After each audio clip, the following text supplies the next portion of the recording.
Today we will start vegetative propagation. What is vegetative propagation? It is actually the asexual reproduction found in plant. Here you can see several plants, where there you can find small rootlets are coming and new plants are also evolving. Well, as we can see in potato and sweet potato, also here you can see some root-like structures are emerging from a stem. So these are the kind of vegetative propagation, and these vegetative propagation are truly asexual. That means they will produce offsprings within a very short time, and the offsprings are very pure without any variation. Now let us start. What are the natural method of vegetative propagation?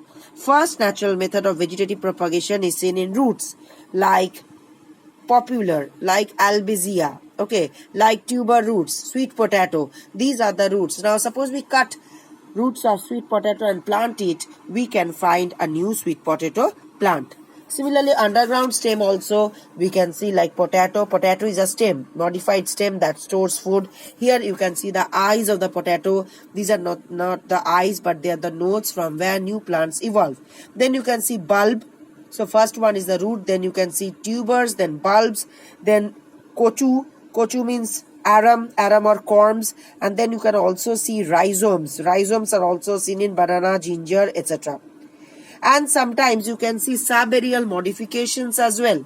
Subaerial modifications means, suppose you are sitting on a field, and there if you play with the grass, you can find that the grass has long subterranean root-like structures, or stem is there just underneath the soil surface. So that structure is called runner.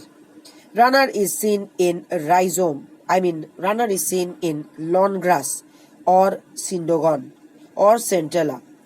So they are the narrow green horizontal branches that develop at the nodes. Then comes stolon. Stolon you can see here in strawberry plants. These stolon are just similar to runner, but the stolons are much above the ground, and you can easily see an arch-like structure.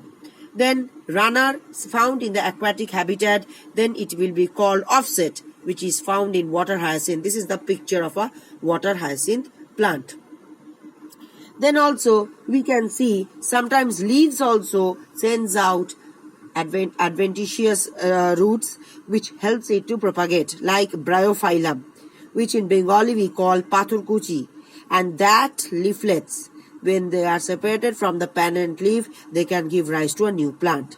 Now also bulbils are there. These bulbils also seen in pineapple, agave, oxalis. They also help in vegetative propagation. Now here you can see sugarcane.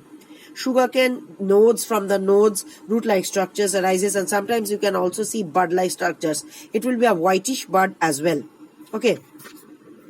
This is the picture of bryophyllum. You can see new plantlets arising from the tip or towards the side margins of the leaf. These, when get separated, they will form a major plant. Now then we have to see what are the artificial method of vegetative propagation. Up till now we have discussed about the natural method of propagation. Now we will see the artificial method of propagation. First one is the cutting. Cutting means what? If we cut the root and then we can plant it where we can see that new plants will be produced. This is the cutting. And then there is the layering. Layering means what? Suppose some plants are there and you can just bend it towards the ground and then cover it up with some soil. After a few days of watering, you can find roots are emerging from the nodes. Then if layering is not possible, on the higher branches you can do this gutti. Gutti means what? This aerial branch, when scraped off, then above the scrapping you add mud. And then tie it with a plastic, and then watering helps to the formation of roots from this portion. So this is an example of gutti or air layering. And then we can also see there are several types of layering: air layering, gutti, And then grafting. Grafting means we will be taking two stem portions. One will be called scion and the other will be called stalk.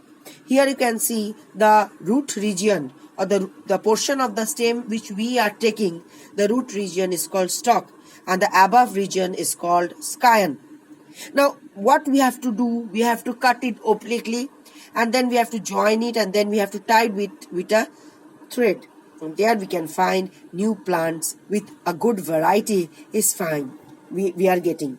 Now there are several types of grafting like tongue grafting, crown grafting, wedge grafting. See, these are the pictures. So that much detail is not required. Just grafting, scion and stalk when joined together using the thread. And here you can see in many bamboo trees also crown grafting. You must have seen this picture also in bamboo plants. Crown grafting can be found. Now another method we are going to discuss now is the micropropagation. What is micropropagation? Micropropagation is, suppose we take a plant portion, for example leaf. From that leaf thousands of plantlets can be produced. We know that a plant can be grown from a seed only. But here a new way of developing plants has been emerged due to the specific property present in the plant which is called totipotency. Now suppose we take a leaf, a young one with the growing tissues and all, mostly the meristematic region, because the meristematic region is free from diseases. From that leaf we cut small pieces which are called explant and then we put it in the agar medium. But you have to keep in mind that the entire process should be under aseptic condition. Entire process should be under aseptic condition, and here you can find formation of callus. Here you can find formation of callus or mass of undifferentiated tissue. And by adding adequate amount of hormones, cytokinin, auxin, etc., we can find new plantlets are emerging. Now what is this agar made up of? It is not soil at all. There is no trace of soil in it, but it has nutrient medium. It contains necessary sugars, salt, then hormones, then vitamins and etc., which are required by the plant to grow. And then after putting the callus inside the culture medium, a cotton plug is attached at the top, because in order to prevent any microbial growth. Once microbial growth will set in, then no plantlets will be formed. It will be contaminated. So this has to be very kept in mind to do everything under aseptic condition. Then what are the advantages of this vegetative propagation? First of all, we can find here seedless oranges, grapes. The rate of growth is very rapid. Then these are all disease-free plants and these are all similar looking plants. That is, there is no genetic ununiformity. Okay, they will show similarity. But the disadvantage is that these propagules, if not used under aseptic condition, they can get damaged. They can get septized. And then we come to another topic, that is sexual reproduction in flowering plants.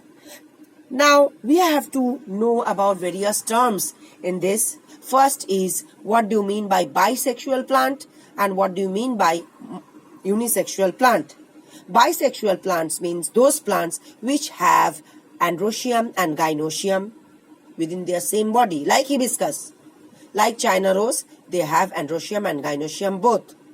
Then we have unisexual plant, that means they will be either male or female. For example, papaya, for example, gourd.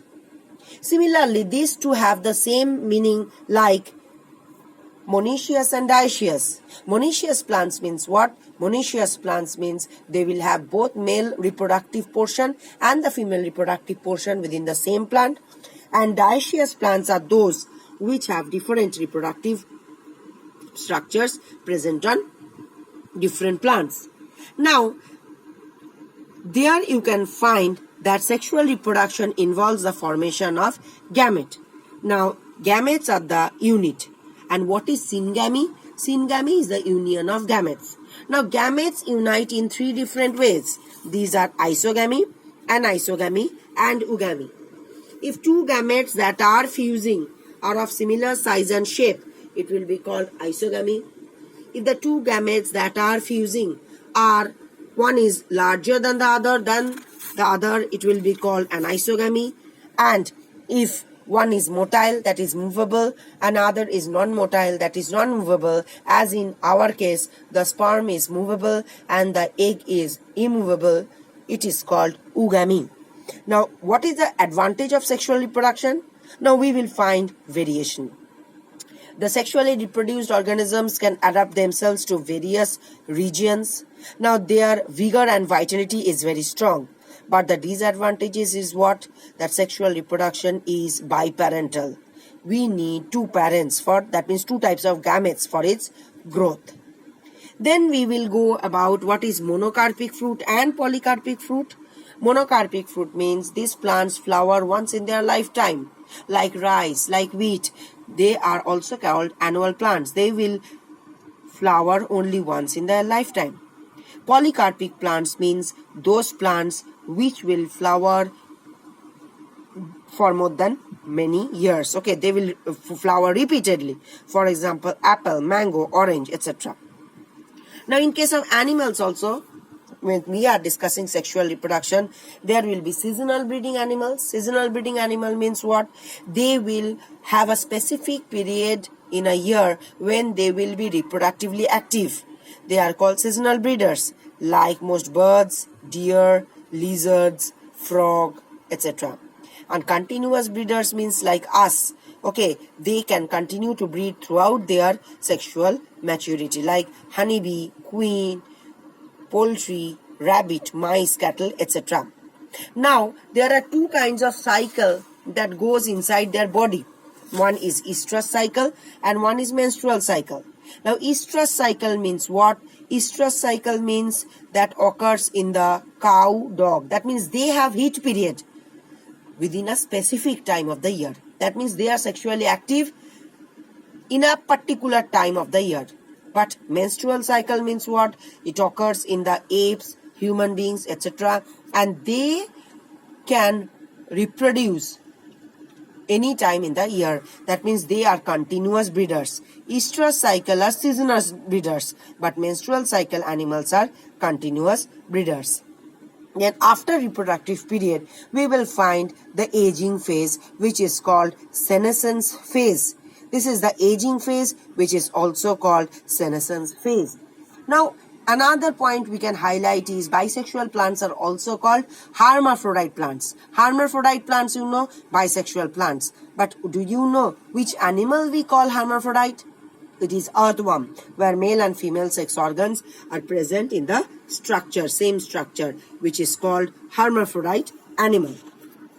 Now, what do you mean by staminate flower and pistillate flower? Staminate flowers are the male flowers that will bear only the stamen portion.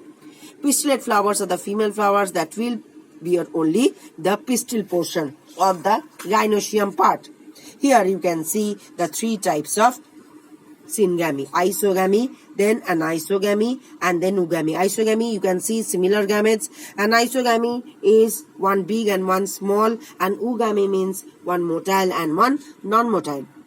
Now, after fertilization is completed, there are two kinds of fertilization we can see. Fertilization means what? Union of male and female sex organ is called fertilization. The other gamete is called fertilization.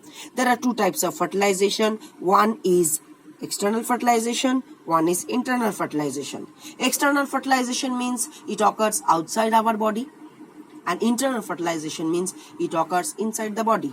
External fertilization you can see in frog, fish, and internal fertilization you can find in mammals. But among these two, the internal fertilization is the best because it provides protection to the offspring. But external fertilization, they can be vulnerable to the prey. There also we can find what do you mean by viviparous and oviparous germination or reproduction.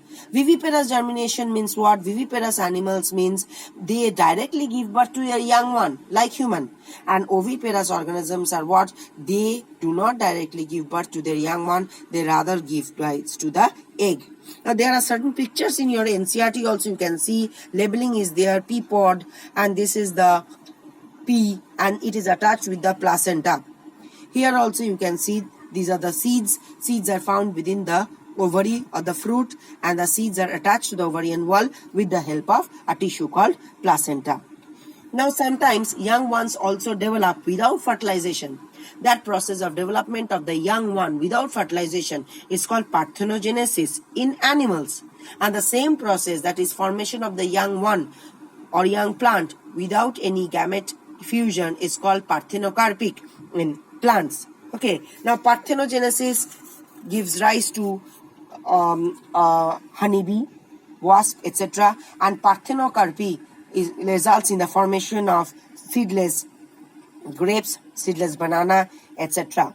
Now, artificial parthenogenesis can also be induced by some physical stimuli, some chemical stimuli like fatty acids application, urea, ether, chloroform, etc. Well, now, what is the significance of parthenogenesis? It is a simpler way. It's a rapid way of multiplication. And then disadvantages is what? It does not play any role in the organic evolution, and the organisms are all similar to look at. Here, I just want to tell you one thing, that in bees, the males develop directly from the egg, and they are all diploid. Okay, they directly develop from the egg. They are all haploid, not diploid, but haploid. Suppose the chromosome number is 2n, that of a queen, the male will have n because their eggs have n. But the workers, they are diploid. They are formed by the fertilization, as well as the males, the queens also, they are diploid. They are also produced due to fertilization.